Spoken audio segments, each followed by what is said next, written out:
Hey there, welcome back. If you've ever wondered what it really takes to lead with heart, today's episode I think you're going to really enjoy. This is one of those conversations that really just stuck with me. Lissth Zouhbi is a Chief Human Resources Officer, a co author, a speaker, and just someone who has a really incredible way of thinking about leadership.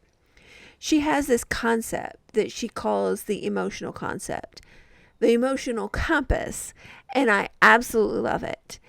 And I think once you hear it, you're going to want to really put it into use. In this conversation, we're going to talk about how to lead with emotional intelligence, what the future of work actually looks like, and why the best leaders aren't afraid to help their people move and grow, even if that means leaving. Plus, she shares some advice she'd give her younger self. And honestly, it was some advice that I really could use myself. So get comfortable and let's get into it. Welcome, welcome. I am so excited to have Lisseth Zouhbi here with me, and we're going to talk everything leadership and some really interesting things that she has going on right now. So welcome, Lisseth. I'm so happy you're here. Thank you, Jennifer. It's a pleasure being here, and thanks for the opportunity to connect. Yes, yes, I'm glad we could. So tell us a little bit about you.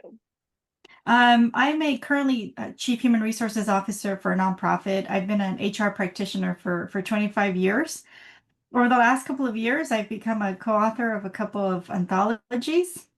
I'm a mom of two amazing kids and also a speaker. So I love what I do, and I'm enjoying sharing some of the lessons that I've learned in my career and sharing it with others. I love that. I love the fact that you're participating in some books, you're doing some speaking. So you're really kind of stepping out into some new things, it sounds like recently. Yes, I'm at that point in my career where I'm continuing to explore ways to connect and network, but more than anything, share some of the key lessons I've learned in leadership with others, and hopefully it helps them in navigating their leadership career. I think that's one of the things that I see sometimes. Um, a lot of leaders don't realize how critical it can be to kind of reach beyond their current role and the teams that they're currently leading, and how much it can help their own leadership style when you go out and you kind of take on these new things. How much it gives you the opportunity to bring new things into your organization as well. Yes, I've always been very passionate about ongoing development and trying new things and taking, risks that are going to open new doors for me and just expand my skill set. I tell my kids and I tell my team is never stop learning, Yeah, always be curious because no one's going to take that away from you. And the more that you can expand your skill set, it helps you personally and professionally. absolutely. I love that. And I love that that's something that you're coaching your teams on, because I think, leadership is really kind of more than just getting your teams to do the assignments that they have. It's about helping them to, um, increase their own successes and grow their own careers. That is one of the things that drives my passion and what I do is seeing the development of my team. Mhm. Nothing gives me, more joy than seeing them, get promoted, or even just seeing the results of their outcome of projects that expands their skills also horizontally, because the development is not always vertical, right? Um, so just seeing how they evolve over time and getting them ready for whatever their next role is. Yeah, yeah. That, to me, that is one of the most rewarding parts about leadership. And I've always been of the mind that, You should not be afraid for your people to leave you. And I know there's a lot of people out there. It's like, oh, we gotta focus on retention. We gotta keep people around. But honestly, I think that's a sign of a great leader. If your people become ready to go off and try that next thing, I love it. Of course, there's always things that you have to deal with. When someone goes off and does that next thing. But I love it, and it also gives you an opportunity to bring in some new people to that might have new ideas and might can even do things for you you never thought about. Yes, I agree with you. And, for me, when I look at hiring talent for the team is I look at where the skills gaps are and Yeah, bringing people with different skills and different ideas because that just makes the team stronger. But to your point, um, I agree with you. Loyalty is great, but at the same time, you don't want to stop your team from growing, and yeah, sometimes that is outside of the organization. It's I forget who said the saying, but you know why do you want to invest in people if they might leave your company? And it's like, well, what happens if you don't? You want to make sure right. that they give the best output when they're working with you, right? And I've built some great relationships with teams that have worked with me, and we stay in contact and we connect. And I love it when they call me. It's like, hey, can I give your contact for a referral? Absolutely. And looking back at things that I've helped them grow to get them to where they are. So that gives me a lot of joy, and for me that is the most rewarding part of being a leader and my job. Yeah, I love it. I love it. And I think that is a skill that not only leaders need, but anyone that is wanting to be able to move forward in their career really needs that skill. It's like your children. Your children are going to leave your house one day, right? Yeah, So you want to make sure that you prepare them for life and yeah, provide them that skills, for them to be successful in their own life, whatever that may be. So it's right. the same thing with your team. Yeah, absolutely. Absolutely. So I would love to talk about, you mentioned earlier that you had participated in two anthologies. And that's actually how we met. Yes. So we have been collaborating on one of those anthologies together. And the reason I bring it up is I would love for you to talk about you came up with a concept, and this was probably something before the book you already had, but it's in the book, and I would love for you to share a little bit about it. So you call it your emotional compass, Mhm. and I love the concept. And I'd love for you to share a little bit about that because I think it could be very meaningful to a lot of people. Thank you. Throughout my career, I've learned how critical emotional intelligence is, especially in the field of human resources, because you deal with a lot of different emotions. You deal with a lot of sensitive situations. And as I was thinking about how can I best describe emotional intelligence, and I think about, you have to navigate the situation.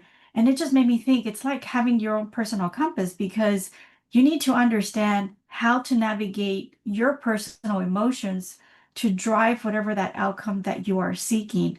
And so, reflecting back and thinking about what I've learned about emotional intelligence, how I've experienced that, I thought about how do I put it in a simple way, in simple steps that people can understand.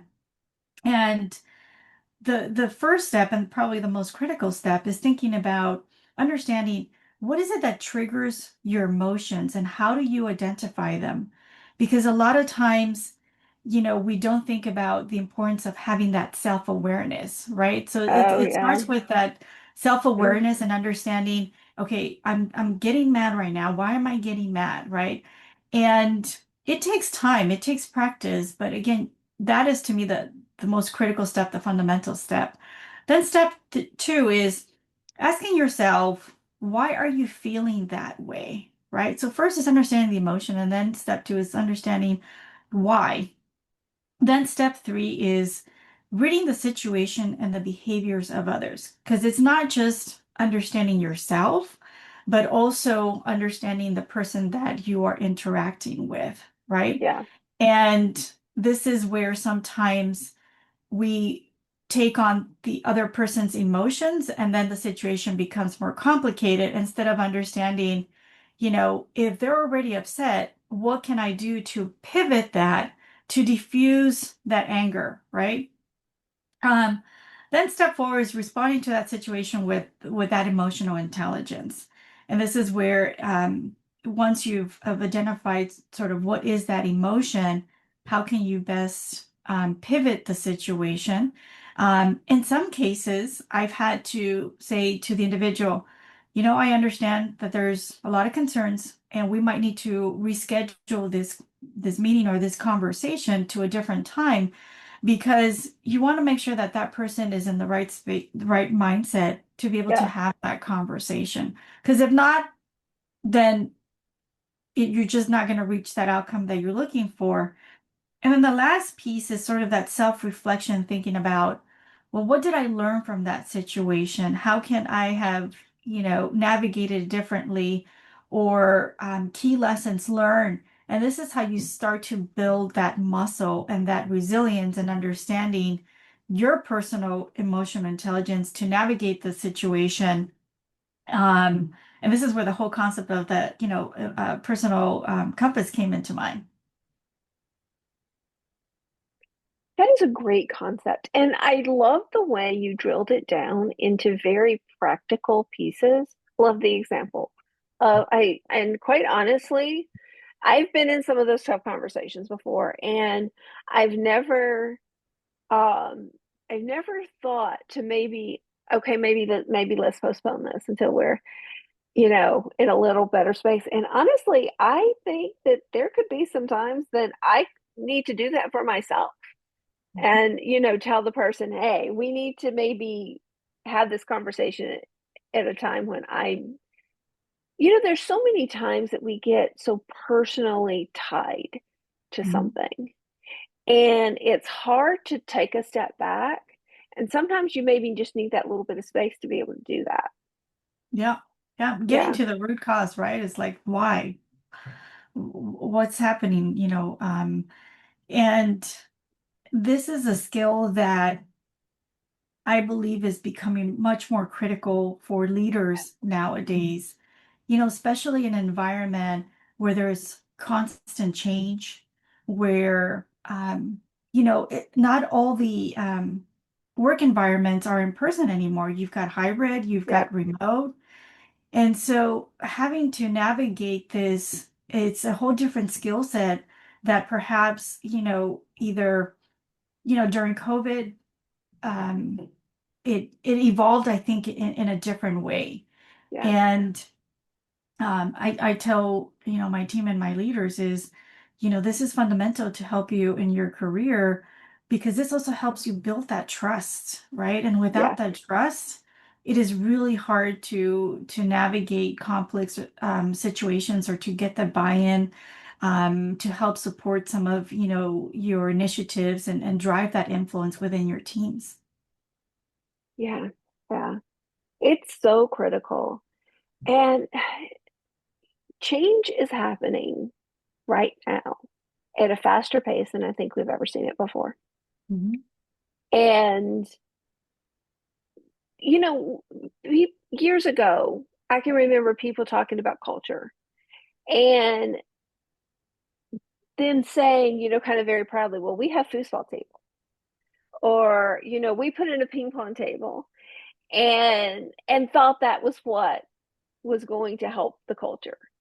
Um, but I think we're discovering it's so much more about the emotional intelligence, the empathy, Mhm. being aware of what other people are kind of going through. And as much as COVID kind of disrupted everyone's life, and everyone's work.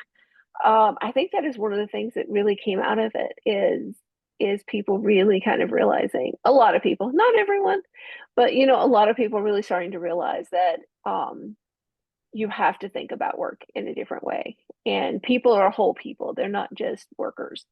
And I think that's where emotional intelligence and empathy and all of those other skills start to help. Yes, yes. And, you talked about, change management. That's another, critical piece because um, if the employees, if the people don't understand the why or have the resistance, that change management is not going to be successful. And it does go hand in hand with emotional intelligence. And in a world where there's constant change and it's very rapid and for a multitude of Yes. reasons, just talk about AI. AI Right. is changing how we operate personally and professionally at such a rapid pace. And for me, AI is not just the technology piece, the tech implementation, it is the change management, it is the people Yep. adaptation of it. And so, having the technical skills is important, but also having these soft skills are, in my opinion, probably more critical now than Yep. ever. Well, and it's also understanding right now, particularly the nervousness that's around AI and helping people to navigate that and helping people to realize that AI can be a great tool to help you. And you don't have to be nervous about it. You don't have to be afraid of it.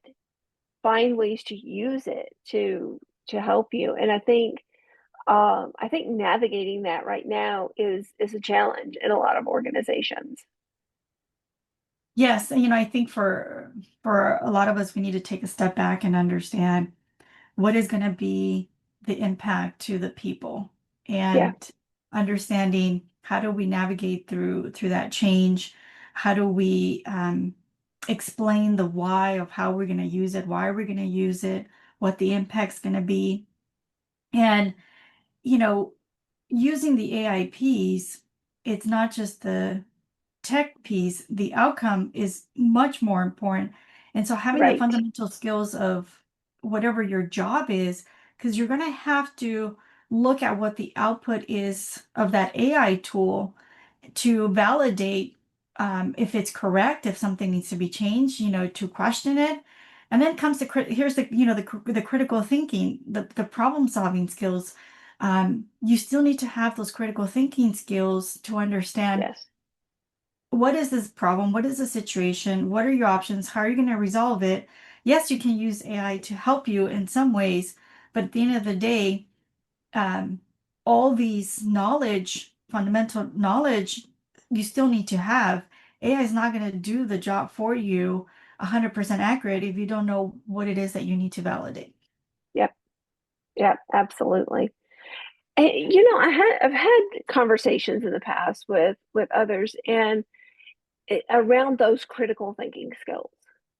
That is so important, and it's so important to you. Just the other things that you were talking about, the the emotional compass, the emotional intelligence, all of that, the critical thinking skills. And um, I don't, I don't know that we have as much of a focus on that in some areas as I would like to see. We focus on hard skills, technology, and how to do certain things. But those critical thinking skills are so valuable in every area that in our lives, honestly. And I, I'd love to see more conversations around that and more teaching of that. In a lot of different ways. Yes, I agree with you. One of the things that we did at the agency is I worked with our L&D team to put together a leadership series of development training but we broke it into three categories: senior executives, middle managers, and emerging leaders. And we identified what are the soft critical skills that we think our leaders need to help them thrive in our environment. And so it does include the critical thinking, the change management, the emotional intelligence, difficult conversations. Um, but the way we structured it was adapting the content and the application depending on the level, right? Because it does get more complex as Mhm. you're in higher roles. And so we just finished the senior executive program last year, and it was very successful. And the way we approached it this year was thinking about, okay, let's take that knowledge that we learn and apply it to a real life scenario that we have to work through that impacts our organization. And, and that's where it all came to, to the forefront, how important it is not just the teaching about the skills, but also the application of it and how you use it in your Yeah. day-to-day environment. And so that's the approach that we're taking, from our organization, from a leadership perspective. But one of the things that I'm starting to take a deeper dive with my HR team is thinking about, okay, what does the future of work for HR practitioners look like in the future?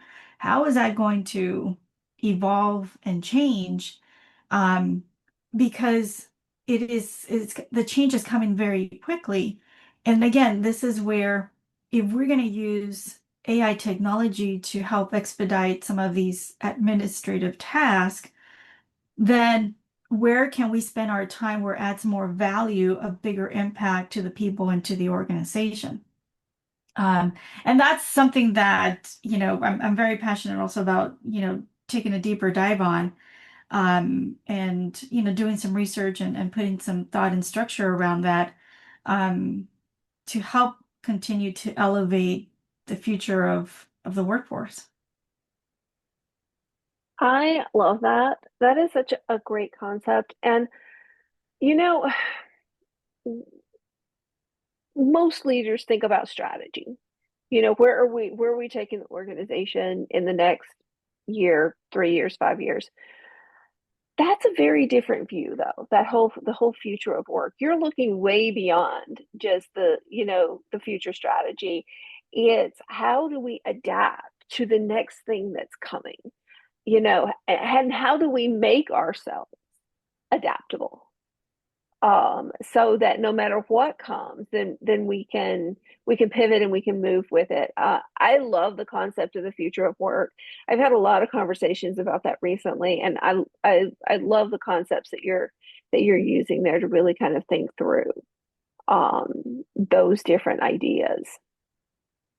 As I've grown in my career, I I think about not just in the moment, what strategies, what priorities, what goals we have for short term, but really thinking long term and trying Yeah. to get ahead of what is coming. Because the more that we can prepare ourselves, we're going to position us in a much more effective way. And so it's taking that proactive versus reactive approach. Yes, absolutely. And I think the leaders that can really build those concepts are the ones that are really going to be successful in the long term and can create more successful teams. Yes. Yeah, I love it. I love it. I have a question for you. I always like to ask this question because I'm always curious. If you were to be able to have a conversation with like a younger you, what advice would you give yourself? It's okay to make a mistake and don't be so hard on yourself, Oh, I because love it. that is how we learn. Yeah. And unless you take that risk or make that mistake, you're not going to learn.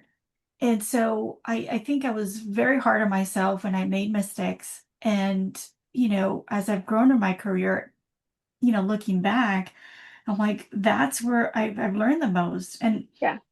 not only, what did I learn, but then also applying it, as I navigated, my career. Um, and raising my hand and working on new projects that challenge me, that expanded my skill set. um I don't like to be stagnant. I like to continue to to push myself and continue growing. um and so for me, being comfortable with taking risk Yeah. has also become really critical. And because I wonder what would have happened if I didn't try it, right? And so unless you get out of your comfort zone, you're not going to know what that outcome would have been. That's great advice. I Thank love you. that. I think that just like you say, I've always believed that in the mistakes is where you get all the learning. I would much rather hear, and I would much rather hear stories about people where people made mistakes and then what they learned from it than these glowing, um, descriptions of the great things that they've done. I love it that when people are successful. I mean, don't get me wrong, but I love the stories about, I did something and it actually makes me feel better about myself because I'm like, okay, I'm not the only one that does these, crazy things and have to figure out how to get myself out of it. Yeah, I So, mean, that's how we evolve and grow. And yeah, it's not about reaching a specific destination. It's understanding that it is a journey, right? yeah, And there's going to be times where you hit roadblocks. There's going to be times where, you take two steps back, but you continue to move forward. And that's the thing is, just because you've made mistakes or you hit roadblocks should not stop you from continuing whatever path, you're pursuing. right, yeah. And sometimes I think some of my most interesting experiences have come from something happening that I didn't think was good at the time. As a matter of fact, I think everything that has kind of happened to me that I thought at the time was not good has turned into something better. Yeah, maybe So at that moment you're like, okay, why did this it's hard happen? at the moment, yes. This is horrible. But then you look back and you're like, okay, that brought me to where I am now. Yeah, yeah, yeah. I love that. I love that. You were talking a little bit ago, and I was so glad you shared this about what you were doing in your organization from building skill sets. I'm always curious. You talked about change management. I'm always curious from leaders what they feel like if they're when you're working with younger people that are coming up, emerging leaders. What are the skill sets that you feel are the most important that anyone who wants to kind of take that leader path? What's some of the advice? What are some of the skill sets that you would recommend that they focus on?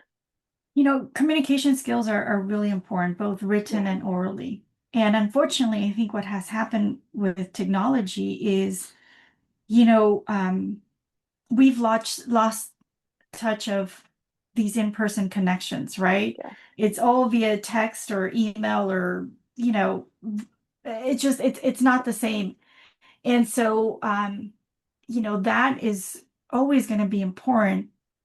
And being able to build the rapport, the relationships is important. And I'm not just talking of, okay, I know your name. No, it's beyond that, right? It's yeah, really getting to know the individual and treating them as an individual. Obviously the emotional intelligence, the change management, the critical thinking. Um, and the technology piece absolutely is important.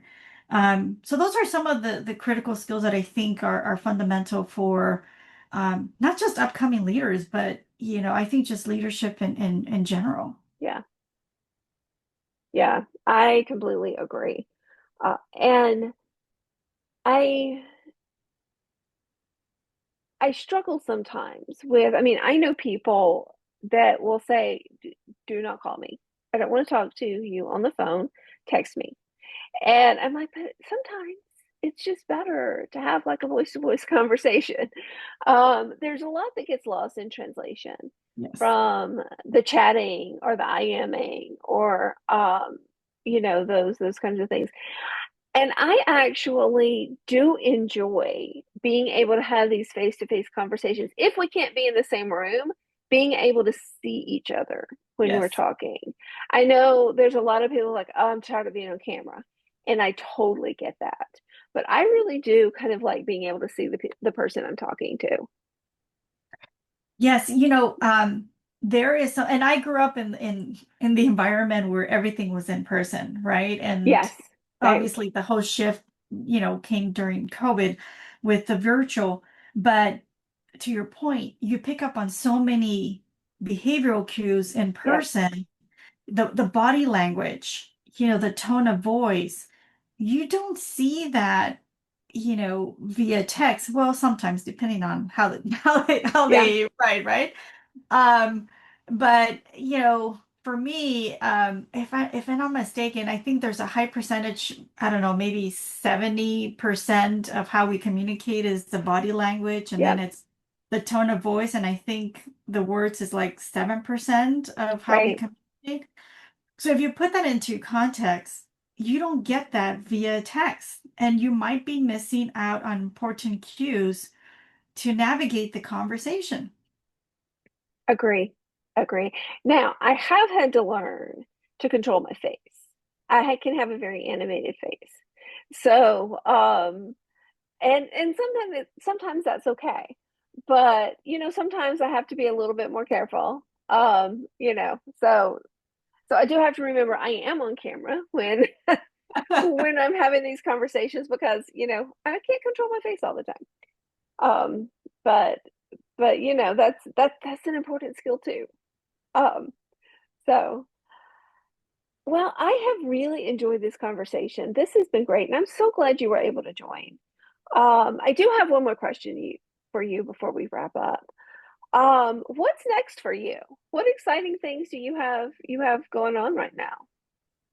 I've really become very passionate about writing and, working on some other, writing projects, some speaking projects, and just continuing to elevate my team and working on projects within our organization to continue to work on our mission of serving our community.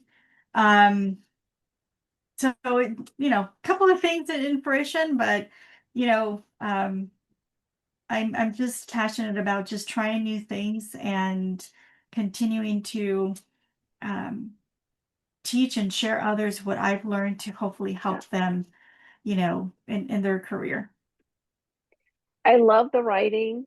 It's something I'm very passionate about. I think anyone who's willing to share their story, and share their wisdom with others, I love it. I think we all have amazing wisdom and amazing information to share, and I love it when people are willing to share it. So I really appreciate, that you're doing that, and I appreciate the fact that you're stepping into the whole speaking thing as well. I love that, and I hope I get a chance at some point to see you speak. Thank you. Yes, I'm enjoying that more than I thought I would, Nice.